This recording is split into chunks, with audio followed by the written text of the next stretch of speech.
Imagine being offered nearly $150 million every year just to guard a lighthouse. Sounds like a dream job, doesn't it? The perks seem unbelievable. There's no boss watching over you, no coworkers, and no office politics. You live completely alone, sleep whenever you want, go fishing whenever you feel like it, and spend your days however you please. Your only responsibility is to make sure the lighthouse beacon keeps shining. If the light ever goes out, you simply switch it back on. That's it. At first glance, it sounds like the easiest job in the world. But here's the twist. It is also considered one of the most terrifying jobs on Earth.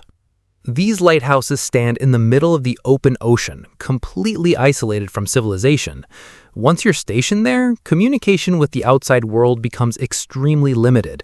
Loneliness surrounds you every single day.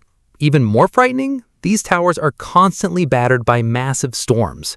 During the worst weather, gigantic waves crash over the top of the lighthouse itself. The sea can become so violent that surviving isn't always guaranteed. In fact, lighthouse keepers have lost their lives doing this job. And the dangers waiting inside these lonely towers are even more terrifying than you might imagine. But before we discover those dangers, another question naturally comes to mind. Why were lighthouses built in the middle of the ocean in the first place? What purpose do they serve? Why must their lights never be allowed to go out? To answer those questions, we have to travel thousands of years back in history. Long before cars, airplanes, or modern transportation existed, the only practical way to travel long distances was by sea. During that era lived a remarkable sailor named Captain Marius, famous for navigating dangerous oceans even under the harshest conditions. One night, while sailing through complete darkness in the middle of the sea, his wooden ship slammed into hidden underwater rocks. Ships in those days were built entirely from wood, so even a single collision could crack the hull, allowing water to rush inside and cause devastating damage. After surviving the accident, Captain Marius became determined to find a solution, something that could warn sailors about hidden dangers before it was too late. But there was one enormous challenge. The Pacific Ocean was unimaginably vast. Even today, if you combine the land area of all 7 continents, the Pacific Ocean would still cover a larger area. Thousands of years ago, sailors had absolutely no idea what lay beneath the ocean's surface or even what was waiting ahead of them. There were no GPS systems, no radar, no maps accurate enough to guide them safely. Mariners relied entirely on the sun during the day and the stars and moon at night to determine their direction. Unfortunately, nature didn't always cooperate. Captain Ellis experienced this nightmare firsthand. While crossing the Pacific with his crew, a violent storm suddenly erupted one night. Thick black clouds covered the sky, completely hiding every star that sailors depended on for navigation. Lost in the middle of the raging sea, they had no idea which direction they were heading. When morning finally arrived, they realized they were hopelessly stranded. They had no food, no fresh drinking water. Surrounded by endless seawater, they suffered from unbearable thirst because ocean water could not be consumed. One by one, many sailors died from dehydration and starvation before Captain Ellis eventually managed to find land after an incredibly difficult journey. Stories like these eventually inspired one of humanity's greatest inventions, the lighthouse.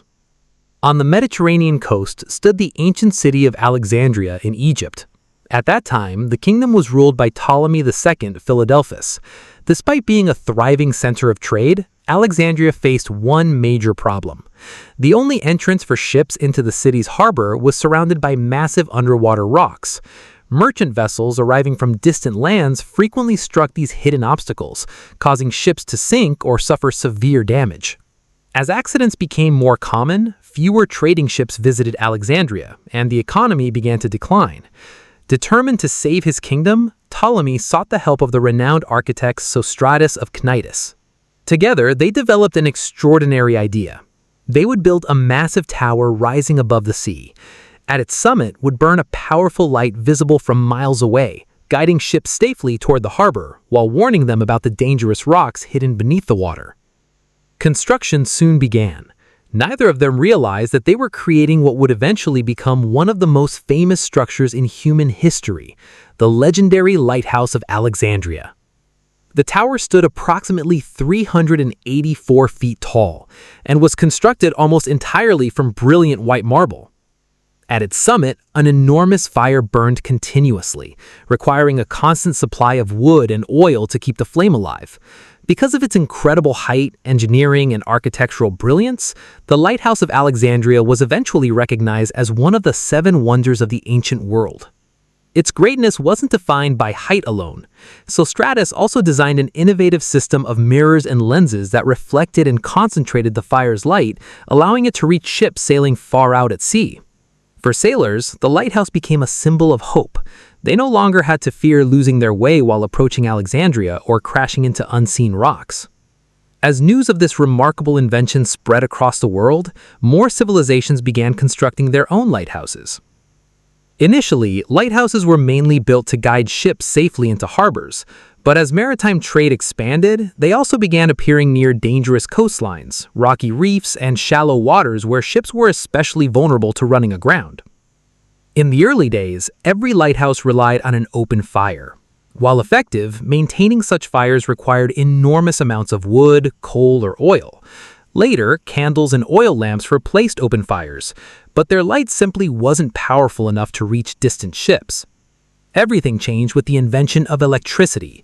Lighthouses gradually replaced flames with electric bulbs, creating brighter and more reliable beams. Yet even electric lights had limitations because the lenses were initially positioned behind the bulb, preventing the light from traveling as far as possible. Scientists eventually discovered that placing specially designed lenses in front of the light source dramatically increased the beam's range. But even then, traditional lenses were thick, heavy, and inefficient. That was when French physicist Augustin-Jean Fresnel introduced one of the greatest optical inventions in history, the Fresnel lens. Its revolutionary design gathered nearly every ray of light and focused it into an incredibly powerful beam that could travel astonishing distances across the ocean. Thanks to this invention, modern lighthouses became vastly more effective. And even today, many of the world's lighthouses continue to use Fresnel lens technology or designs inspired by it. This single invention transformed maritime navigation forever, helping countless ships travel safely across the world's oceans. So after learning the incredible history behind these mysterious towers, your heartbeat is probably racing a little bit faster. And that's exactly why, despite the enormous salary and complete freedom, very few people are willing to live alone inside one of these isolated lighthouses. Most people simply cannot endure the terrifying storms, overwhelming loneliness, and constant danger that come with guarding a lonely beacon in the middle of the endless sea.